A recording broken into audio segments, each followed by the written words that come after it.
Hey yo, ladies and gentlemen, buckle up and welcome to VK Punk Wrestling, your new and soon to be recognized crown king of wrestling and sports entertainment. I'm your host, of course, Vince C. Punk, and I'm begging you to smash that thumbs up button, hurl the subscribe button through the ropes, and give the bell icon a top rope elbow drop so you never miss a single slamming second of our action. You're missing a VK Punk video is like slipping on the apron during your big comeback spot. Total rookie move, and we're better than that. I'm coming to you still buzzing from a wild week and another stacked one ahead. All of this for the love of this squared circle madness. Let's give a quick shout out to our champ, our current channel champion, AK Havoc, who better clutch this title tighter than a stingy booker grips a paycheck. Because I'm gunning for it at WrestleMania just under 2 weeks away. That goal's been whispering my name since day one, and frankly, it's destiny overdue because it should have been me. VK Punk Wrestling, we the ones for wrestling content. Before we run into tonight's Raw rundown, however, let's raise the curtain for our stellar sponsor, Capco Championship Belt. These folks craft title replicas so gorgeous, they'd make a smug heel champ trade their smirk for a smile. Wrestling, UFC, boxing, if it's a belt worth winning, Capco's got it. And if you got a wild custom idea, their genius Abdul is a belt-making wizard who will forge you a masterpiece. Case in point, we have a beauty that they are cooking up just for this channel. It's in production. Hopefully, we'll get to see it soon. But there is more to Capco. They've got shirts, vests, jackets, gloves, masks. They do all sorts of stuff. I've loaded up on a ton of their gear. Peep my old videos for the proof of that. It's really top-notch championship caliber stuff. Swing by www.capcointernational.com. Their Facebook and email or links are also in the credits to this very video. You tell them Vin and VK Punk sent you with a steel chair salute. So, all right. Now let's get on to this Raw review. Yay, boo style, the way we always do.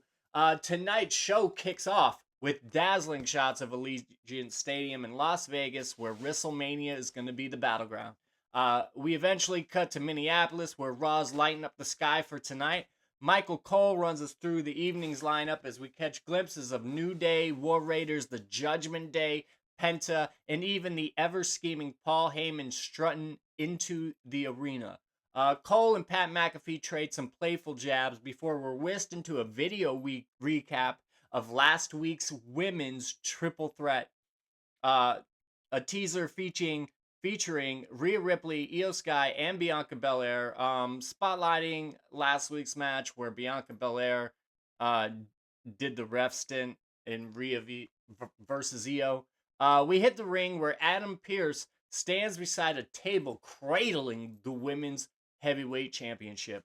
Io Sky makes her entrance. I still can't get enough of her music. Her theme song is so cool. Followed by Bianca Belair rocking all black like she's auditioning for the villain role. Then Pierce flubs an introduction, introduces Rhea as part of the Judgment Day. Totally awkward. And Rhea saunters out, also in black, while Io is in crisp white. I don't know if that's supposed to be symbolic, but it could mean something, right? Pierce owns last week's chaos, blaming himself for expecting professionalism and locks in the triple threat for WrestleMania. Who's gonna dodge his contract signing, right? Bianca grabs the mic. She's all sass and snark, drawing boos as the crowd chant for Rhea eventually. It seems like Bianca's starting to tread into heel territory here, but Rhea steps up, but Bianca cuts her off, says shut up and sign. Io tries to speak, and of course, as always, Rhea just kind of shoves her out of the way, mushes her in the face, sparking Io to nail a springboard dropkick that wipes off both foes. So what we're going to do here is we're going to get a yay for this opener. Io finally gets her moment to shine, and it's about time after being treated like the third wheel in a feud that's supposed to center her as champion. Rhea and Bianca have been flexing their star power, swatting Io side like she's some mid-card afterthought. Even though she's been delivering in the ring, those matches with Rhea were fire. For weeks, she's been a ghost in the promos and storytelling, really. She's just kind of been there, barely registering beyond her in-ring spots. But tonight, she flipped the script, reminding everyone she's not just along for the ride. She's the freaking headliner. She's the champion. Her springboard dropkick was a mic drop moment, screaming, "I'm the champ," and deal with it. She's got more accolades than Rhea and Bianca combined. Let's not forget her resume, folks. And it's criminal that she's been undersold in this here feud. So boo to Rhea and Bianca for hogging this feud like it's their personal playground. Yeah, it's a story they're telling, but it's a weak one when it buries a talent like Io, man. She's an ass kicker with a pedigree that demands respect, not a footnote. Thank the wrestling gods, WrestleMania is 2 weeks out. This triple threat's going to force everyone to reckon for her, and I'm here for it, guys. So next, after that, we get a recap of last week's Intercontinental Championship mess. It sets up a WrestleMania Fatal 4-Way announcement, of course. Backstage, Judgment Day is hashing it out. Finn and Dom are both in, and those chicken nugget plushies make a goofy cameo. Finn ribs Dom, then pumps him for his match with Penta all in like one breath. Leaving Dom looking like he's questioning his life choices, of course. After a break, Lyra Valkyria and Bayley are in the ring, fresh off Bayley's pre-elimination chamber win over Lyra. That was a non-championship match. It's kind of a while ago. It really wasn't that fresh. The bell rings and we're treated to a mat wrestling clinic. Chain moves, roll-ups, near falls, everything. Bayley botches a sunset flip move, but Lyra kind of salvages it with an odd pin. Lyra lands a Northern Lights suplex for a bridge near fall, then choppily locks in a swing hold for a 2 count. Bayley spills outside. Lyra nails a kick through the ropes, climbs up, and hits a crossbody for another near fall. Post break, Bayley's got a submission cinched in, but Lyra fights free. Bayley's rope stunner sends Lyra tumbling through her dive misses. Lyra's rope kick gets countered into a Bayley to Bayley on the floor. There's a double down. Both women barely beating the 10 count into the ring. Lyra fires up with the Nightwing. It was kind of awkward, but Bayley kicks out. A running knee earns Bayley a near fall, and after a sunset flip bomb redo, they're both gassed, okay? Lyra's tornado DDT into a fisherman suplex gets it to. Bayley traps her in a crab, but Lyra reverses with a jackknife roll-up for a 3 count. Okay, so I gave this one a yay overall. But there's probably going to be a boo to come later, and I'm pretty sure it's in here, and I'll boo when it comes to it. So yay for the action.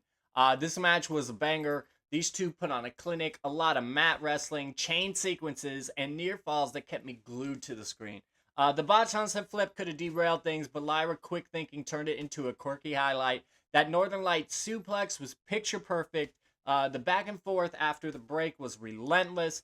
Bayley's rope stunner to the Bayley to belly on the floor. Lyra's Nightwing. It was a roller coaster of momentum swings. It was back and forth for most of it. The finish with that jackknife roll up felt earned after all that chaos, but boo to Lyra's same old story. As much as I say that it was back and forth, it was mostly Bayley throughout this match. And Lyra's perpetually on the back foot, scrambling like an underdog, then snags like a squeaky win out of nowhere. And it's almost every match with her. Where's the dominance? Where's the control? She's talented as hell, but this lucky break gimmick is wearing thin. Give her a night where she owns it from the jump. Post-match, Bayley slapped a hug bid, was a little bit of an oddball charm, I guess. Kept me guessing, even if it didn't land perfectly. Still, the in-ring work was top-notch. And what does this mean for Friday, where they will both be part of the women's tag team gauntlet in a team with each other. So let's see what happens there. American Made crash a comedian's bit, Bert Kreischer or whatever, only for Alpha Academy to roll up with Otis and Bert shredding their shirts in solidarity. Real stupid. Backstage, Jackie Redmond grills AJ Styles about Logan Paul. AJ's as cool as ice, promising to humble Paul when Karrion Kross bunts in, needling AJ about last week's embarrassment. Cross pushes for a fiercer Style, who vows to show him one next week in the ring because he's going to talk to Pierce about getting a match with Cross. So I know this is a backstage segment, but we're gonna give it a yay anyhow. Because it's dripping with promise. Cross is a slow burn treasure. His vibe, his presence, it's all gold, and WWE's been sleeping on his ceiling for too long. Teaming him with AJ Styles, that's a no-lose receipt, no matter how they do this. AJ's icy confidence clashing with Cross's mind game sets up next week's match perfectly. I'm already counting the days. This feels like the start of something big, a pivot for both guys. I mean, AJ's kind of on his way out, Cross is kind of on his way in, but where's this going? I don't know, and that's kind of the beauty of it. Cross could be the spark. AJ needs to flip the switch on Paul, or AJ might just shut him down and keep rolling towards, the WrestleMania match with Paul. Either way, these two really are legends, and getting them together for any kind of program cannot flop. It's a guaranteed banger, and I'm all in for that ride, especially with Karrion Kross. I think he needs to do something. He's had a lot of promise and a lot taken from him. He needs to get back up to his role of prominence where he was. The LWO next is ready in the ring as American Made strut out with El Grande Americano. Cruz touch Dragon Lee baiting Gable into action. Brutus dominates Wild early. Julius tags in, and Cruz and Del Toro hit double team moves for a near fall. Chaos erupts. LWO's rope running flare and dive keep them on top. American Made sets up triple suplexes, but Julius fumbles, eating a stomp from Lee. Del Toro runs wild. Cruz nails a slick dive, and Americano's roll up flops, however. A botched double dive from Lee and the other guys gets salvaged when Julius hits a shooting star press. Wild uses American Made as launch pads for a dive. Del Toro lands a corkscrew, and holy S chants erupt because this was hot, guys. This was wow. Ivy slips Americano a foreign object. He loads his mask. He headsbutt Ray and Lee and seals it with a flying headbutt win. So this right here gets a woo. Yeah, because this was electric. Holy hell, this match was a fireworks factory explosion. The Creeds are leveling up every time they hit the ring, adding high flying flair to their powerhouse roots, and it's jaw dropping. That shooting star from Julius was insane. Of course, he's done that once before, but man, they are just getting better. And you pair them with the LWO, who are criminally underrated wizards of the ropes, and you've got a match that's pure adrenaline. The rope running, the dives, the chaos. It was a lucha power mashup that popped the crowd and me alike. Americano's Gable act is thickening the plot. The loaded mask headbutt scream mystery, and I'm dying to see the payoff. Is it Gable? Isn't it? This story's got me hooked, though. I'm teetering on the edge of my seat, and it's barreling towards something epic. Matches like this are why I love wrestling. They're unpredictable, wild, and unforgettable. Okay, so next we get a recap of last week's Jimmy J Gunther drama. Hence, Jay's found his fire. Backstage, Gunther's seen en route, emerging post ads in a red tie. Carl calls it a nod to Jimmy's bloodbath. He hoists his title up on the announce desk while he's on the announce desk, but before he can speak, Jay Uso's music blasts. Jay, in all black, weaves through the crowd, taking quite a long time. to get to the ring for a tense stare down. He slaps the mic from Gunther's hand when Gunther tries to lift it up, trembling with rage. And he asks if Gunther has family. Jay unloads. He told his mom Jimmy's hospitalized with 15 stitches. And she asks why Jay didn't protect him. And he admits to fearing Gunther, to being scared until now. Jimmy's blood stains them both, but in his darkest hour, Jay found clarity, no more fear. He tells Gunther to cherish his family pre WrestleMania, promising to take the title and his soul with prayers and forgiveness. I mean,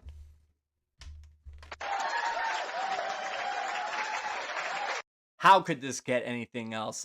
This was storytelling perfection. Jay Uso just delivered a masterclass in emotional promo work. Raw, real, and riveting. The mic slap, iconic. That was great. Admitting his fear, then torching it in front of Gunther was a gut punch moment. His trembling rage sold every word. The family angle, the guilt over Jimmy, the clarity in darkness, it's Shakespeare in spandex. If Jay wins at Mania, that pop will blow the roof off of Vegas. I've been saying it, and this segment doubled down. Lately, other feuds like Charlotte and Tiffany stole some shine with their off-script heat, but this pulled me back hard. Jay is not just a contender, he's a man reborn, and Gunther's stoic menace only amplifies it. This wasn't just a segment, it was a damn revelation. Pure, unadulterated gold. It was amazing. I'm going to give it another yay. Because it was good, man. So, next we get a SmackDown recap of CM Punk, Seth Rollins, and Roman Reigns. Fades into the Newsdays entrance. After a break, Stephanie's dumb news show previews. Rhea's on it, though. And backstage, Natalia, Maxine, and Pierce chat until Ray demands El Grande Americano at WrestleMania. The War Raiders await in the ring as New Day slink in with heelish tricks. Ivar starts us off strong, but Kofi bails. New Day's quick tags falter when Eric double clothesline shifts the momentum. The Raiders dominate outside, but post break, Eric runs hot. War Machine nearly seals it, but Woods breaks up the pin. He grabs a chair, Chaos reigns, and Ivar accidentally clocks Woods, handing New Day a DQ win. They pummel Eric and Ivar with the chairs. Officials finally intervene. So this one, the tag divisions are a mess. And this match kind of proves it. What even is this story, really? SmackDown stuck recycling 4 teams, of course, but Raw's barely bothering doing that, and this New Day heel turn is teetering pointless. They need those titles at Mania. This whole arc is a bust. Why drag out No Big E as a plotline now, too? Why are we doing that? The War Raiders are ghosts half the time. Outside Judgment Day, I'm blanking on Raw's tag scene as we speak. This DQ finish felt lazy, chair shenanigans, and a beatdown that went nowhere. The action was fine, sure, but it's a rudderless ship. Are New Day going over at Mania? If not, what is the payoff to this? It's a muddled progression that's leaving me cold. Tag wrestling deserves better than this half-baked slog. Okay, next Cole tees up a John Cena, Cody Rhodes package as Penta enters to face Dominic Mysterio afterwards. There's a bunch of early back and forth between Dom and Penta until Dom turns it into a hot streak. But Penta flips it with a Hurricane Rana, a backbreaker, and a Sling Blade trio. He dives from the top, taking out Dom and Carlito.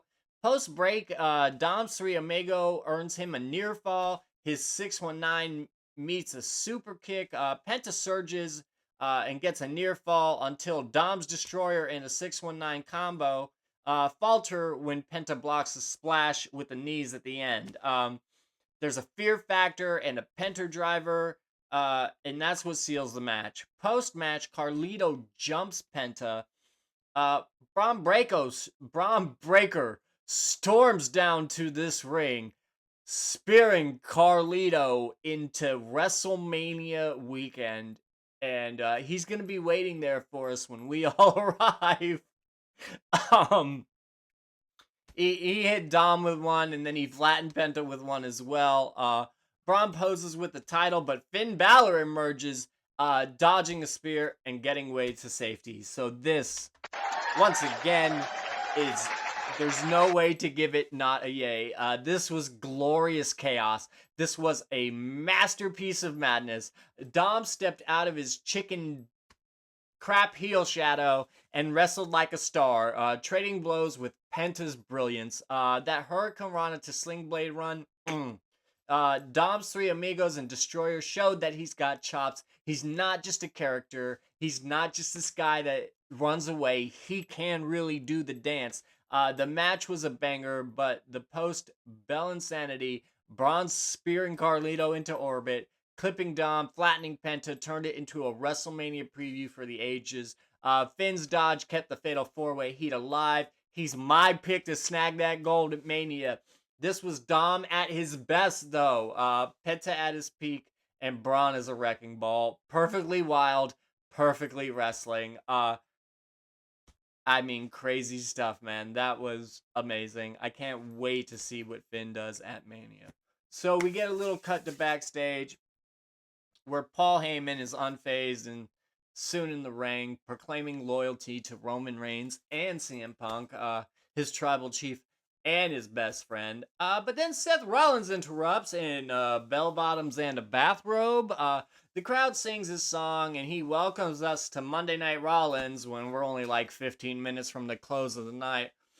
He grills Heyman, whose side are you on?